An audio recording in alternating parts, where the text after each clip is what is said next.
Hello and welcome to News Up Now. I'm Gleidson Martins. Every week, starting today, we will have a politician or somebody more knowledgeable than I am to talk about topics related and matters to the Bay Area. So today we're going to be talking about affordable housing, and here in the studio with me, Scott Wiener, State Senator. Thank you so much for coming in. Thanks for having me. So Scott, what can we do to improve affordable housing in the Bay Area? We have 50,000 units in the pipeline now. There are parts of the city that absolutely have land that can be used for housing. But part of the solution, and which plays out over time, is allowing more housing density in our existing neighborhoods. Because in San Francisco, in 70% of the land mass of the city, we've banned anything other than a single family home or 2-unit building. So that's part of it. But the broader issue in the Bay Area, and frankly all of California, in California we have a housing deficit of 3.5 million homes that we've accumulated over the last number of decades, which is equal to the housing deficit of the other 49 states combined. And so we have to make it easier and legal to actually add housing in California. And in the Bay Area, we have, in the last 10 years, produced 1 housing unit for every 7 or 8 jobs. Marin County produces 1 housing unit for every 28 graduating high school students. So we're in a hole, and we just got to dig ourselves out. I want to ask you about your Senate Bill 50. Can you talk about Sure. that? We want to make sure that as we add those 3.5 million homes, it's a lot of homes, and Governor Newsom has committed to that number, that we're putting those homes, not building sprawl further and further away, so we cover up farmland, build in wildfire zones, people have long... we want to make sure that as we add those 3.5 million homes, it's a lot of homes, and Governor Newsom has committed to that number, that we're putting those homes, not building sprawl further and further away, so we cover up farmland, build in wildfire zones, people have long commutes. We need to build them near public transit and near jobs, and that's what SB 50 will allow. And I heard some people saying they don't want to build garages, right? Because they're trying to force people to get the public transportation. Do you agree with that? Have you heard something like that? Yeah, when cities force developers to put a lot of parking into new development, it makes housing more expensive. It costs about $50,000 to $75,000 per parking spot to build that, and it means that there's less housing in that project because half of the project is dedicated to parking. So what I and others believe is that we should allow each project to determine, maybe we need no parking because it's right on top of a BART station, or maybe you only need a small amount of parking. Let the development process figure that out, as opposed to cities mandating you must have 1 spot per unit or even 2.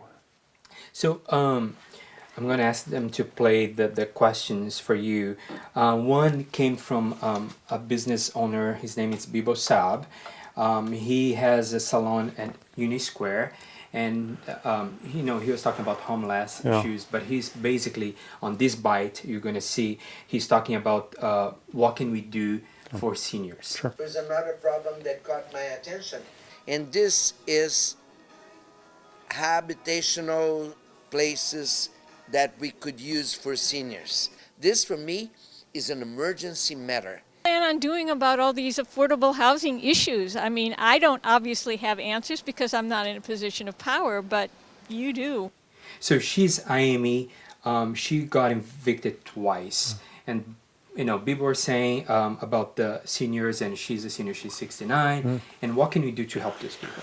Sure. So there's the long-term solution, and there's a short-term solution. In the long run, the only way we're going to solve it is to build a lot more housing at all income levels, low income, middle income, market rate, to try to really take the pressure off. We have a huge shortage, which drives up prices and increases evictions. In the short run, we have to crack down on evictions and make sure that tenants have protections so they don't get thrown out. of their homes. I'm not talking about people who refuse to pay their rent or Of course. commit crimes. I'm talking about people who've done nothing wrong and they get kicked out. And we're going to be doing some work in the legislature this year to try to protect tenants. Okay. But the second thing is, for seniors in particular, we have to invest in affordable housing specific for seniors. And we've been doing that in San Francisco. We need to do more. Yeah. Seniors are particularly vulnerable, not just to eviction, but to housing instability in general. Sometimes they have stable housing, but they can't get up the steps anymore. So they have to give up their apartment and they have nowhere else to go. So we have to focus on senior specific housing. Okay. So a couple questions before we go. Rent control. I know we need to have rent control. It's important for tenants. But also, I think I'm going to give you one example. Let's say if you have a building with 4 units, right?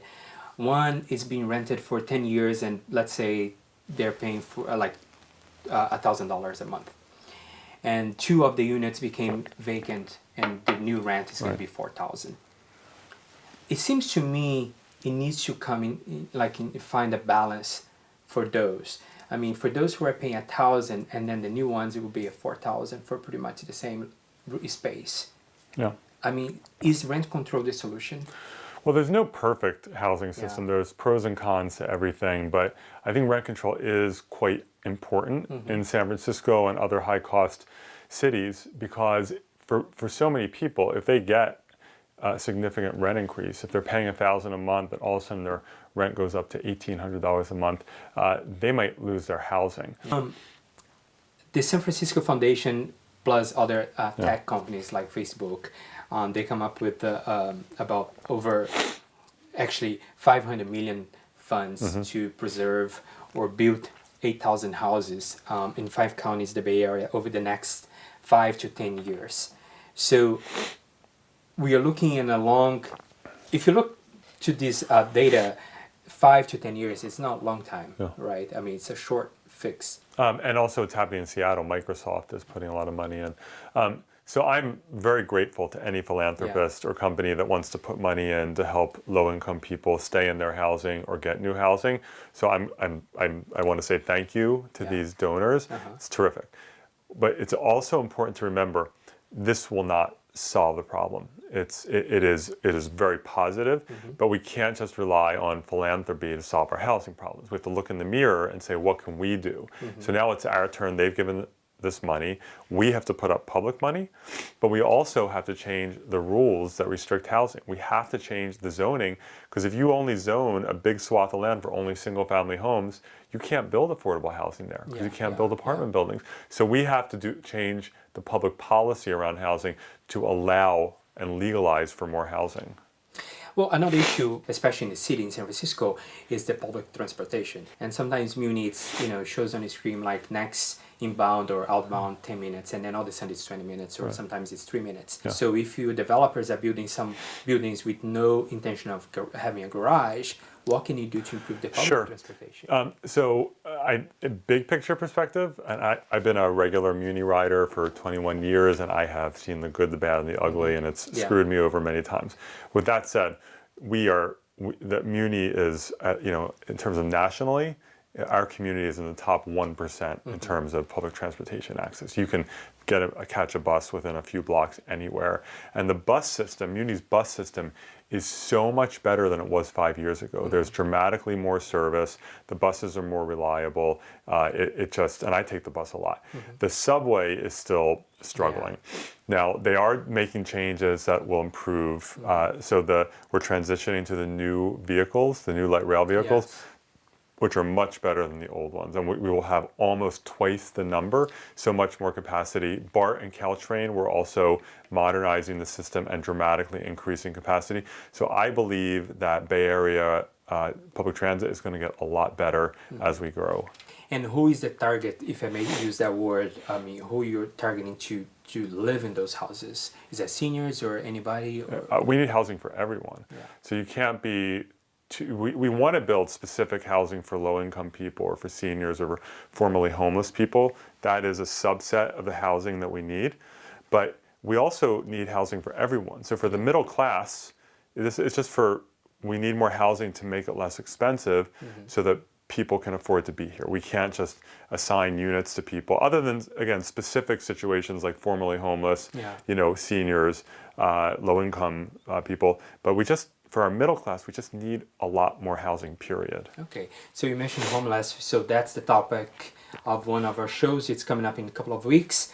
Thank you so much for being here. Thank you for having me. Okay, and thank you so much for watching. I'll see you next time.